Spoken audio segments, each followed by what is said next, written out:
So hello students, welcome to Dream Way Classes. मैं पंकज कुमार साहब आपका स्वागत करता हूं। आज जो मैं पढ़ाने जा रहा हूं उसका नाम है एटम्स एंड मॉलिक्यूल्स, जैसा कि आप देख रहे हैं। सो स्टूडेंट, मैं चाहूँगा कि आप इस वीडियो को देखें। मैंने इसका एनिमेशन बाहर के सोर्स से लिया है। सो स्टूडेंट्स, आशा करता हूँ वीडियो समझ में आइए। स्टार्ट करते हैं। ये एक्चुअल एटम्स का मॉडल है जिसमें प्रोटॉन्स, न्यूट्रॉन्स जो भी है, और ये सेंटर में प्रोटॉन प्लस न्यूट्रॉन्स होते हैं। Protons plus neutrons plus charge protons कहलाता है और न्यूट्रॉन्स जीरो चार्ज कहलाते हैं। दैट मीन्स कि सेंटर क्या होता है, plus plus zero, that means कि पॉजिटिव ही होता है। और न्यूट्रॉन्स जो होते हैं वो केंद्र में रहता है। इसका इलेक्ट्रॉन्स जो होता है माइनस चार्ज होता है, जो कि सेंटर में घूमते रहता है। सो स्टूडेंट्स, हम लोगों ने देखा कि इलेक्ट्रॉन्स नेगेटिव चार्ज होता है और प्रोटॉन्स पॉजिटिव चार्ज होता है। दैट मीन्स कि इलेक्ट्रॉन्स और प्रोटॉन्स का चार्ज इक्वल होता है। दैट मीन्स वो न्यूट्रल होते हैं। सो हम लोग क्या करेंगे कि इसका जो सेल ऑर्बिट जो दिया गया है, इसका नील्स बोर जो था इसके सेल के बारे में दिए कि पहला इलेक्ट्रॉन ऑर्बिट में कितना इलेक्ट्रॉन्स रहेंगे, दूसरा में कितना रहेंगे, तीसरा में कितना रहेंगे। तो जो भी हो स्टूडेंट्स, हम इसको लेक्चर के माध्यम से जिस तरह सन रोटेट करते हैं, सन का रोटेट करता है प्लैनेट्स लोग अगल बगल जितना भी, उसी तरह सेंटर का न्यूक्लियस का जो रहता है इलेक्ट्रॉन्स चारों ओर रोटेट करते हैं और number of protons equal to number of electrons होते हैं। सो स्टूडेंट, आशा करता हूँ ये आपको समझ में आ रहा होगा। सो अब हम लोग देखेंगे क्या कि मॉलिक्यूल्स क्या होता है। तो मॉलिक्यूल्स जब दो एटम्स मिल के, वो तो एक एटम्स थे, लेकिन ये मॉलिक्यूल्स है कि जब दो एटम्स मिल के एक जगह बॉन्डिंग करते हैं, चाहे वो शेयरिंग करे कोवालेंट या आयनिक बॉन्ड करे, तो वो क्या होता है, बॉन्ड बनाता है। और वो क्या बनाता है, वो एटम्स बनाता है। जैसे H2O मेरा हो गया, क्या H2O मेरा हो गया मॉलिक्यूल्स हो गया, H2 मेरा मॉलिक्यूल्स हो गया, क्योंकि H अकेले नहीं रह सकते, H साथ में रहता है, तो H2 मेरा मॉलिक्यूल्स हो गया। O2 मेरा मॉलिक्यूल्स हो गया। उसी तरह P4 मेरा मॉलिक्यूल्स हो गया। तो यहाँ पर हमने देखा कि कोवालेंट बॉन्ड क्या होता है कि शेयरिंग ऑफ इलेक्ट्रॉन्स होता है। तो इसमें O दो बॉन्ड थे, तो जहाँ पर यहाँ O2 मिले थे। यहाँ पर क्या है, यहाँ पर हमारा यहाँ पर हम लोगों ने देखा कि ये मेरा कोवालेंट बॉन्ड है, आयनिक बॉन्ड। और यहाँ पर मैंने देखा कि यहाँ पर किसका है, 2+1 2 3 4 5 6 6 2 8 8 किसका होता है, ऑक्सीजन का होता है। तो वैलेंस इलेक्ट्रॉन लास्ट में 6 होता है, तो 6 O प्लस O मिल के क्या कराएंगे, O प्लस O मिल के हमारा O2 बनेंगे। तो ये मेरा मॉलिक्यूल्स होगा। तो ये कभी भी एटमॉस्फेयर में अकेले वो नहीं रहते हैं, जब भी रहते हैं तो दो फॉर्म में रहते हैं, दैट मीन्स डाईएटॉमिक रहते हैं। उसी तरह H2O वाटर में जब भी रहते हैं तो H2O बन के रहते हैं। सो ये हेट्रोएटॉमिक हो गए। अब इसमें क्या हो गया कि उसी तरह P4 जो फास्फोरस रहेंगे P4 में रहते हैं। तो हम लोग का ये ऐसा बनता है। सो स्टूडेंट्स, हम लोग देखते हैं आगे नोट्स, इसके साथ साथ हम लोग नोट्स भी करते जाएंगे। तो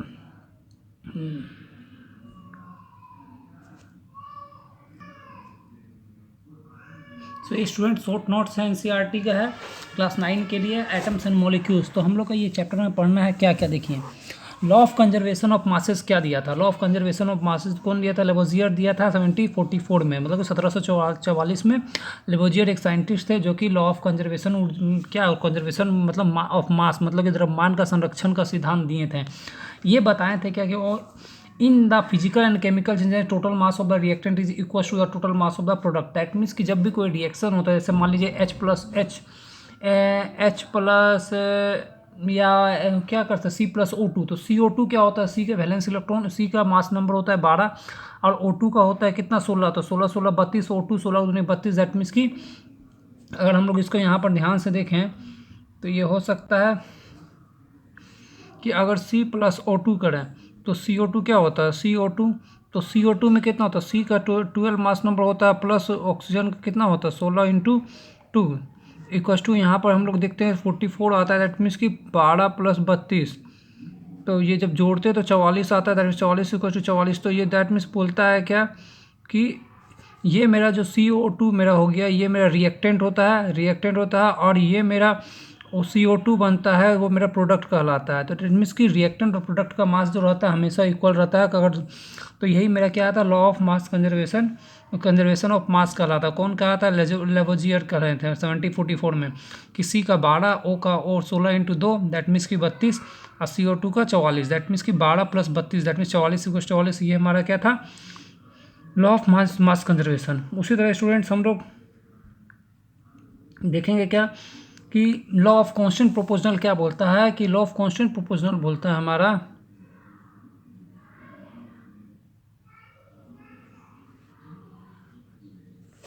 लॉ ऑफ कांस्टेंट प्रोपोर्शनल कहता है कि this was the first law of constant proportional बोलता है कि this was the first state by the Proust's. तो लॉ ऑफ कांस्टेंट प्रोपोर्शनल कौन दिए थे, प्राउड्स दिए थे। कांस्टेंट प्रोपोर्शनल का कौन खोज दिए थे स्टूडेंट्स, तो लॉ ऑफ कांस्टेंट प्रोपोर्शनल हमारा दिए थे क्या, प्राउड्स दिए थे।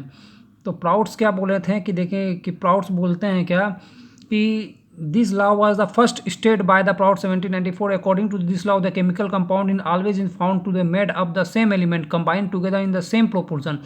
The weight, the ratio of hydrogen and oxygen is pure water is always 1:8 by the weight. This law is called the law of the definite proportional. तो इस law को क्या कहा गया, इस लॉ को डिफिनिट प्रोपोर्शनल लॉ कहा गया था स्टूडेंट। जैसे कि अभी आप हम लोग देखेंगे इसमें कि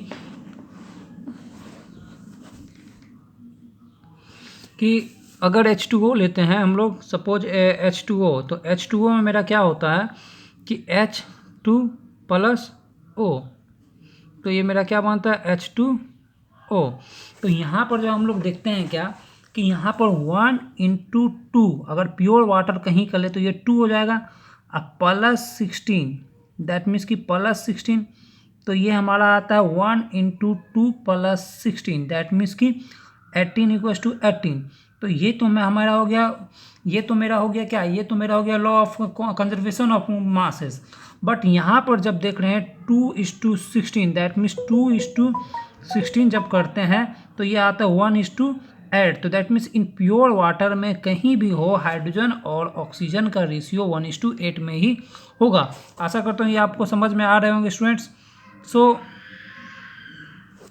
एक बार फिर से मैं ये लॉ ऑफ कांस्टेंट प्रोपोर्शनल बताता हूँ आपको कि लॉ ऑफ कांस्टेंट प्रोपोर्शनल बताता है मेरा कि लॉ ऑफ कांस्टेंट प्रोपोर्शनल का कहना है कि अगर हम लोग H2O लें तो H2O में 1 × 2:16 करें, दैट मीन्स कि 2:16, दैट मीन्स कि 2:16 करें तो हमेशा रेशियो 1:8 में ही आएगा। दैट मीन्स ये मेरा कहता है प्योर वाटर कहीं का हो, यहाँ का हो, अमेरिका का हो, ब्रिटेन का हो, कहीं का भी हो, उसमें कितना आएगा हम लोग के स्टूडेंट्स, हम लोग को 1:8 ही आएगा। तो आशा करता हूँ ये समझ में आ रहा होगा आप लोग को। अब नेक्स्ट चलते हैं हम लोग का डाल्टन थ्योरी क्या कहा था। डाल्टन क्या कहा था हम लोग को स्टूडेंट्स, डाल्टन हम लोग को कहा था कि it postulate that Dalton the matter is made by the extremely small individual particles are called the atoms. मतलब डाल्टन का कहना था कि एटम्स जो बना हुआ बहुत छोटा, डाल्टन जो बना हुआ बहुत छोटा पार्टिकल से मिल के बना हुआ है, और जिसको क्या कहते हैं हम लोग, जिसको हम लोग आइटम्स कहते हैं। और क्या क्या बोला था, ये बोला था क्या कि एटम्स जो होता है, atoms are the same substance identical in respect to the same in size. मतलब क्या बोल रहा है कि atoms are the same substance identical in respect that possesses same size shape mass chemical property. Atoms are different substance और different respect they possesses different shape and sign.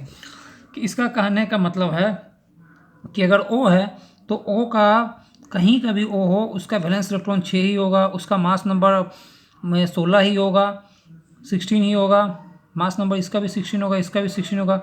But chlorine का ले लेंगे तो क्लोरीन का valence electron 7 आ जाएगा, इसका mass number कितना हो जाएगा, क्लोरीन का 35.5 होता है, तो मास नंबर 35।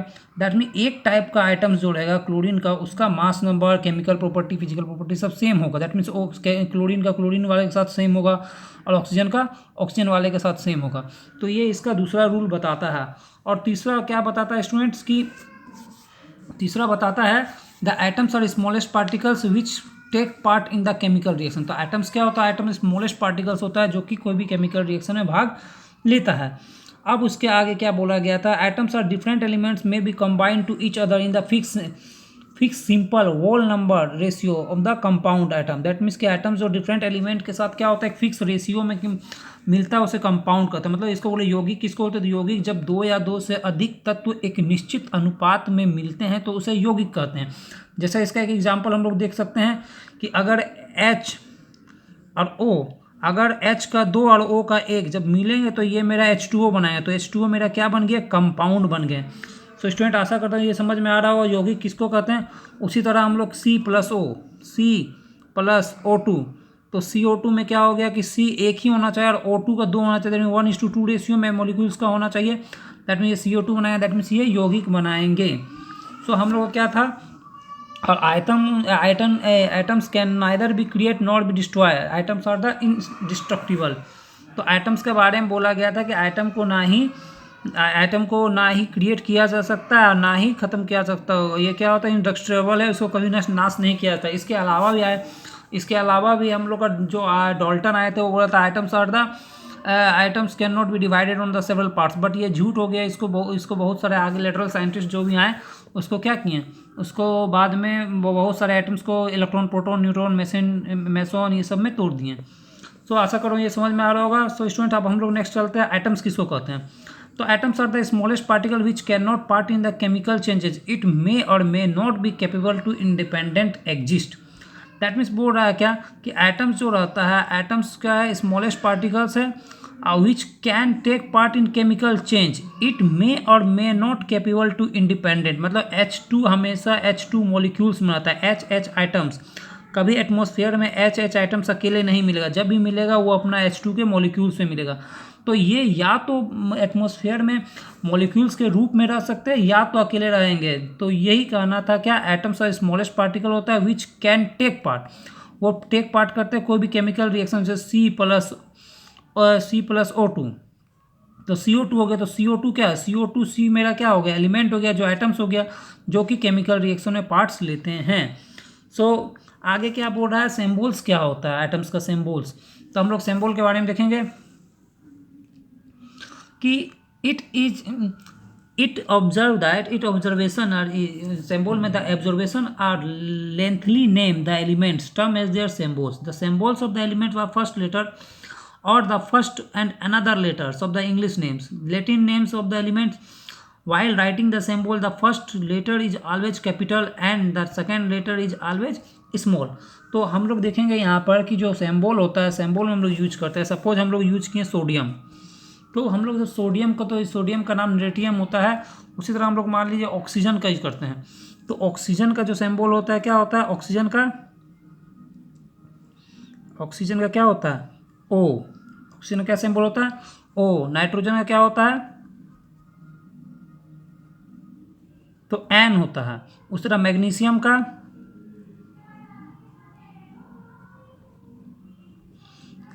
का क्या हो जाता है स्टूडेंट, तो पहला लेटर हम लोग को जब दो वर्ड में आ जाएगा, पहला लेटर कैपिटल में लिखना है और दूसरा लेटर जो लिखना है स्टूडेंट स्मॉल में लिखना है, तो मैग्नीशियम का Mg हो जाएगा। तो यही बोल रहा है कि जब भी कोई एलिमेंट का सिंबल लिखते हैं तो उसको कैपिटल लेटर में दिखाते हैं, या तो उसका फर्स्ट लेटर होता है, तो ऑक्सीजन का फर्स्ट लेटर O है, नाइट्रोजन का फर्स्ट लेटर N है, मैग्नीशियम का फर्स्ट लेटर M है, लेकिन बाद में G आया, दैट मीन वो इसलिए स्मॉल हो गया।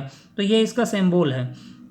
सेक्शन अब हम लोग चलते हैं मॉलिक्यूल्स। तो मॉलिक्यूल्स क्या होता है, it is the smallest particles of the element of the compound which are capable to independent exist and so they are the property of the substance. That means कि अगर हम लोग कोई भी मॉलिक्यूल्स बोलें तो वो हमेशा एग्जिस्ट अकेले नहीं करता, वो हमेशा जब भी एग्जिस्ट करेगा O2 में करेगा।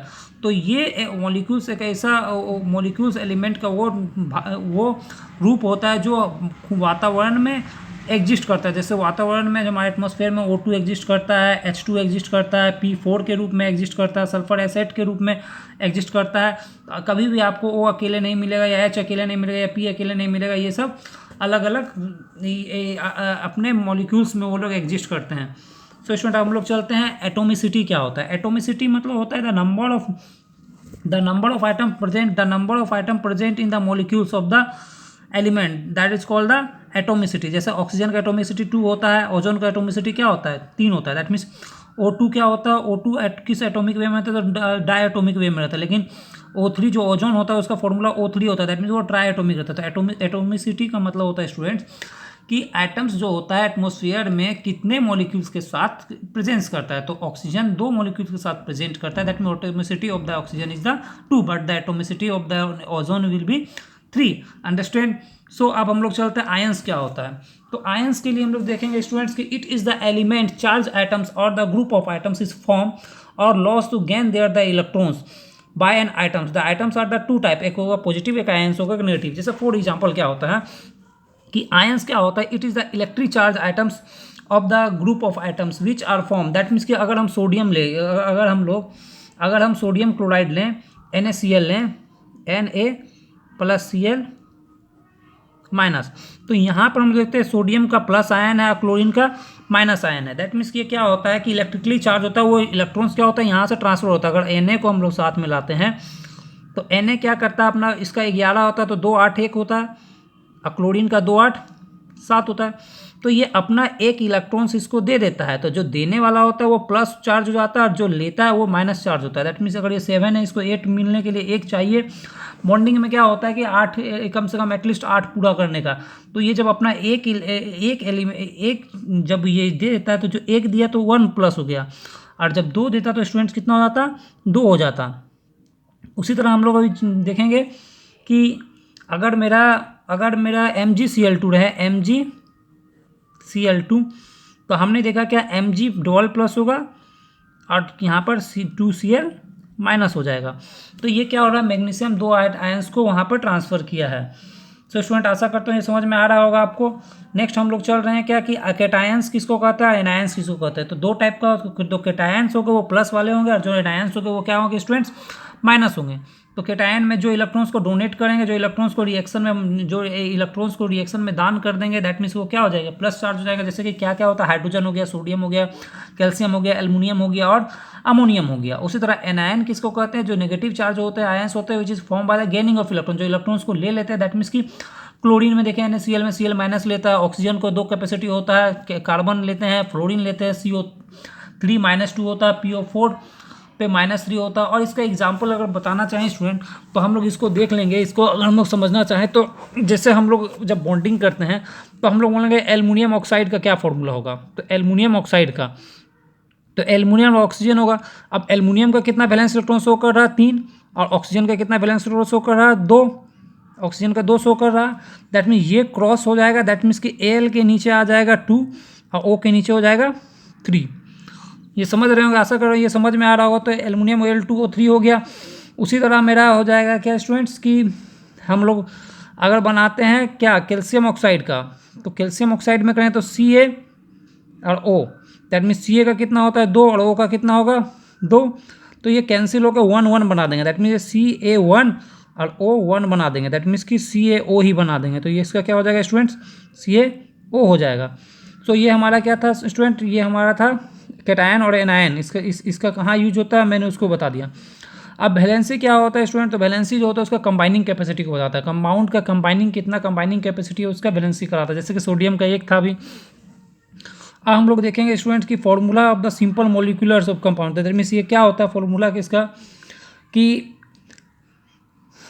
फॉर्मूला क्या होता है NaCl KBr CaO। तो ये सब क्या होता है, दो द वैलेंसी और charge must be balance the compound made by the metal और non metal written in the first form in the compound form by the polymetric ions. That means ये सीधा बात है कि अगर वैलेंस इलेक्ट्रॉन चार्ज से कम रहे तो ये क्या हो जाएगा मेरा हो जाएगा मेटल हो जाएगा।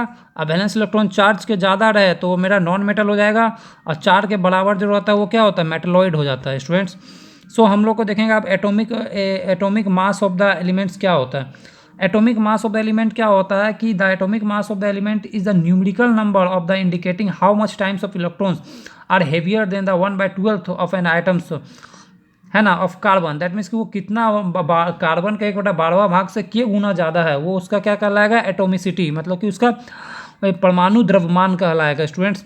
सो परमाणु द्रव्यमान के लिए यही कहा जा सकता है कि कोई भी एलिमेंट अगर कार्बन के 1/12 भाग से जितना ज़्यादा गुना होगा वो उसका क्या हो जाएगा, उसका मास नंबर हो जाएगा, वो एटोमिसिटी हो जाएगा। अब हम लोग देखेंगे यहाँ पर नेक्स्ट स्टूडेंट क्या देखते हैं कि हम लोग देखेंगे कि ग्राम एटॉमिक नंबर मास क्या होता है। ग्राम एटॉमिक मास कहलाता है the atomic mass of the element express in the gram atomic mass, है ना। The gram atomic mass is also known as the gram atomic mass. That means कि अगर हम कैल्शियम लें तो कैल्शियम का मास नंबर कितना होता है स्टूडेंट, कैल्शियम का मास नंबर होता है 40। ऑक्सीजन का मास नंबर कितना होता है स्टूडेंट्स 16 होता है, 8 होता है इसका। उसी तरह मेरा कैल्शियम 20 नंबर पे आता है, और सल्फर का कितना हो जाएगा स्टूडेंट्स, सल्फर 16 नंबर पर आता है, 32 हो जाता है। ये जितना इसका मास हो गया यही ग्राम होगा। दैट मीन्स कि 40 ग्राम कैल्शियम इक्वल टू 1 मोल हो जाएगा, 16 ग्राम ऑक्सीजन इक्वल टू 1 मोल हो जाएगा, 30 ग्राम सल्फर इक्वल टू 1 मोल हो जाएगा। दैट मीन्स मास नंबर इसका ग्राम आइटम्स को बताता है। अब मॉलिक्यूलर मास किसको कहते हैं, ग्राम मास हो गया। मॉलिक्यूलर मास बताता है the number of times of molecules. ये बताता है हमारा क्या कि ग्राम मॉलिक्यूलर मास होता है the number of the atoms on the molecules compound और heavier than the 1/12 mass of the. तो यही बता रहा है कि कितना ज़्यादा जो मेरा ये क्या बोलते हैं कि ग्राम एटॉमिक बताता है मेरा कि जो मेरा एलिमेंट्स है वो कितना ज़्यादा द नंबर कितना कार्बन से कितना ज़्यादा है।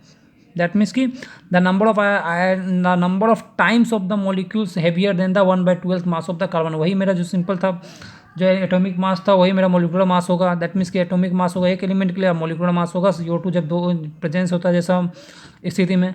अब फॉर्मूला ऑफ यूनिट मास क्या होता है student, formula of unit mass तो होता है it is the equal to the sum of the atomic masses of all the atoms are called the formula of masses. जैसे NaCl का क्या हो गया स्टूडेंट, NaCl का हमारा हो गया NaCl का तो हम लोग देखेंगे यहाँ पे यहाँ Na का कितना होता है, Na का 23 होता है, Cl का 35.5 और 58.5। अगर उसका CO2 निकालेंगे तो क्या हो जाएगा स्टूडेंट, C का 12 होता है प्लस ऑक्सीजन का कितना होता है 16 × 2। दैट मीन्स क्या हो जाएगा 12 + 32, दैट मीन्स कि 44 हो जाएगा। उसी तरह हमारे स्टूडेंट से उसी तरह हम लोग निकालेंगे किसका O2 का कितना होगा, तो O2 का मेरा स्टूडेंट कितना हो जाएगा, O2 हमारा होता है O2 16 नंबर पे O2 मेरा क्या होता है, O2 मेरा होता है 16 × 2। दैट मीन्स कि O2 का हो जाएगा मेरा O2 का मास नंबर कितना हो जाएगा 32। तो हम लोग ये जानना पड़ेगा ऑक्सीजन एटम्स का वेट होगा 16 बट ऑक्सीजन मॉलिक्यूल्स का वेट कितना हो जाएगा 32। यहाँ पर बच्चे लोग बहुत दिक्कत करते हैं, ऑक्सीजन एटम्स का होगा 16 बट ऑक्सीजन मॉलिक्यूल्स का कितना हो जाएगा स्टूडेंट्स 32 हो जाएगा। सो स्टूडेंट अब आशा करता हूँ ये समझ रहे होंगे आप लोग। हम लोग देखते हैं कि मैं फॉर्मूला क्या होता है, फॉर्मूला ऑफ यूनिट मास क्या होता है। तो फॉर्मूला ऑफ NaCl निकालने सिखा दिया। अब हम लोग इसको जानेंगे एवोगाड्रो क्या कहता है। तो एवोगाड्रो एक साइंटिस्ट था, वो बताया था कि कोई भी बोल सके एटम या कोई भी मॉलिक्यूल्स, अगर कोई भी एटम्स और मॉलिक्यूल्स होता है उसका जो मास नंबर होता है उसमें 6.023 × 10⁻23 एटम्स होता है। पहले मोल्स जानेंगे कैसे होगा। तो मोल्स का फॉर्मूला होता है स्टूडेंट क्या, गिवन वेट बटा मॉलिक्यूलर वेट या एटॉमिक वेट, गिवन वेट बटा मॉलिक्यूलर वेट या एटॉमिक वेट। अगर हम बोल रहे हैं कि हम लोग को बोल दिया जाए कि ये मोल्स निकालने का फॉर्मूला, अगर हम लोग सिंपल सा बोलें कि 10 ग्राम कैल्शियम में कितना मोल्स होगा, तो 10 ग्राम कैल्शियम का मोल्स निकालना है। तो 10 ग्राम में क्या होगा, गिवन कितना दिया हुआ 10 दिया हुआ, कैल्शियम कितना मास नंबर कितना होता है तो 40 होता है। दैट मीन्स की 1/4 दैट मीन्स की 0.25 ग्राम उसका मोल्स होगा। उसी तरह हम लोग अगर देखेंगे कि अगर हम लोग को बोल दिया जाए 16 ग्राम अगर हम लोग को बोल दिया जाए कि 16 ग्राम ऑक्सीजन में कितना मोल्स होगा, 16 ग्राम ऑक्सीजन में, तो दैट मीन ऑक्सीजन अगर दे दिया जाए O दिया जाए तो वहाँ 16 बटा ऑक्सीजन का कितना होता है 16, दैट मीन्स कि 1 आ जाएगा। दैट मीन्स वो कितना मोल हो गया स्टूडेंट 1 मोल हो जाएगा। एक और एग्जांपल में इसको हम समझाने की कोशिश करेंगे कि तो ये मेरा मोल्स हो गया। अब एटम्स किसको कहते हैं कि जब भी हम लोग को पता करना है कि कितना उसमें कितना एटम्स है, तो 1 मोल्स में एटम्स होता है 6.023 × 10⁻23। तो हम लोग पहले मोल्स निकालेंगे। अगर 2 मोल्स आए तो 2 मोल्स अगर आया तो कितना एटम्स होगा 2 × 6.023 × 10⁻23। तो दैट मीन्स ये कितना हो जाएगा 6.046 × 10⁻23 हो जाएगा। तो अगर बोल दिया जाए कि 2 मोल्स में कितना एटम्स रहेगा तो 6.046 × 10⁻23 हो जाएगा। दैट मीन्स कि जितना मोल्स रहेगा उससे 6.023 × 10⁻23 और इसको एवोगाड्रो नंबर भी बोलते हैं, उससे मल्टीप्लाई कर देंगे तो ये मेरा क्या बन जाएगा, ये मेरा बन जाएगा नंबर ऑफ पार्टिकल्स निकालने का फॉर्मूला है। तो आशा करता हूँ ये समझ में आ रहा होगा। नेक्स्ट क्या था हम लोग का कि 1 यहाँ पर जो दिया हुआ है हम लोग का,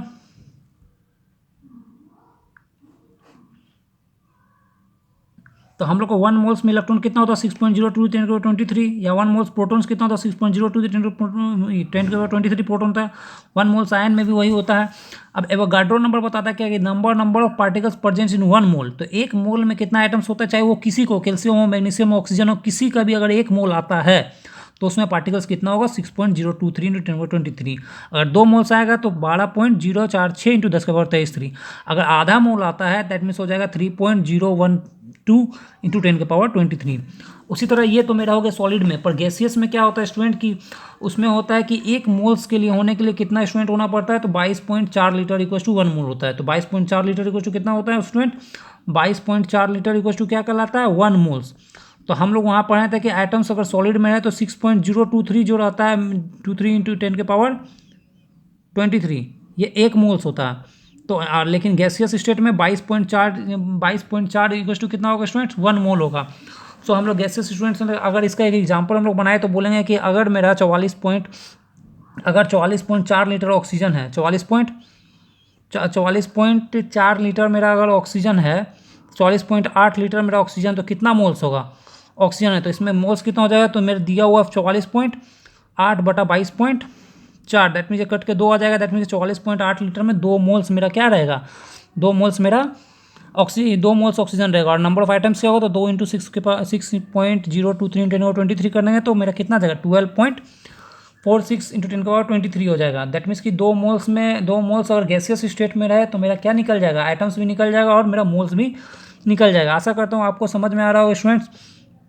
सो अब क्या है मेरा कि फॉर्मूला जो था, फॉर्मूला यहाँ पर वही फॉर्मूला मैंने बताया था कि नंबर ऑफ मोल्स निकलने के लिए क्या फॉर्मूला होता है, तो नंबर ऑफ मोल्स निकलने का फॉर्मूला होता है सब्सटेंस जो दिया हुआ ग्राम और बटा number of gram molecules weight. जैसे कि अगर हम ऑक्सीजन का वेट ले रहे हैं 10 ग्राम ऑक्सीजन का लेंगे तो 10 ग्राम में यहाँ 10 हो जाएगा।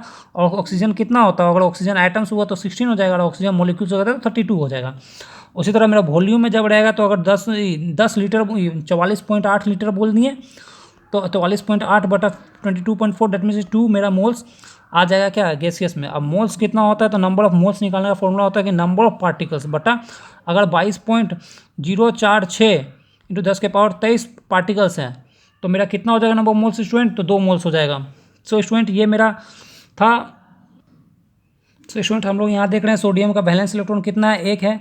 और उसी तरह इसमें बाहर में सोडियम का 1 इलेक्ट्रॉन है। टोटल सोडियम का कितना आता है, सोडियम में 11 इलेक्ट्रॉन था। क्लोरीन का कितना होता है, बाहर में 7 इलेक्ट्रॉन है, इसको 8 पूरा होना है। तो ये 1 इलेक्ट्रॉन से यहाँ ट्रांसफर होकर क्लोरीन में चल जाएंगे तो Na+Cl बना देंगे। दैट मीन जो 1 उसको दे दिया तो प्लस हो गया, और जो 1 जो ले लिया वो Na+Cl माइनस बना दिया। तो स्टूडेंट उसके आगे हम लोग देखेंगे क्या कि ये मेरा